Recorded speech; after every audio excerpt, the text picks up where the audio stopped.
আসসালামু আলাইকুম রহমতুল্লাহি আবরকাতু। সম্মানিত দর্শক, আশা করি সকলেই ভালো আছেন। আমিও আল্লাহর রহমতে ভালো আছি, আলহামদুলিল্লাহ।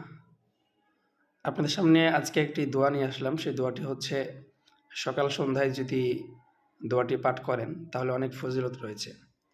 দোয়াটি হচ্ছে, বিসমিল্লাহি লা ইয়াদুররু মা আসমিহি শাইউন ফিল আরদি ওয়ালা ফিস সামাই ওয়া হুয়াস সামিউল আলিম। কোনো ব্যক্তি যদি এই দোয়াটি সকাল সন্ধ্যায় পাঠ করে, যদি সকালে পাঠ করা হয়, সকাল থেকে নিয়ে সন্ধ্যা পর্যন্ত তার কোনো ধরনের কোনো বিপদ হবে না, তাকে কোনো কিছু ক্ষতি করতে পারবে না। এই দায়িত্ব আল্লাহ রাব্বুল আলামিন নিজে নিয়ে নেবেন। এবং যদি সন্ধ্যার সময় পড়া হয়, তাহলে সন্ধ্যা থেকে নিয়ে পরের দিন সকাল পর্যন্ত কোনো ব্যক্তি কিংবা কোনো কিছু তার কোনো ক্ষতি করতে পারবে না। আল্লাহ রাব্বুল আলামিন নিজে তার দায়িত্ব নিয়ে নেবেন। সুবহানাল্লাহ।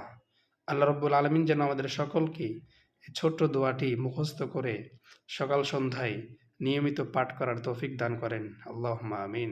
আসসালামু আলাইকুম ওয়া রাহমাতুল্লাহি ওয়া বারাকাতুহু।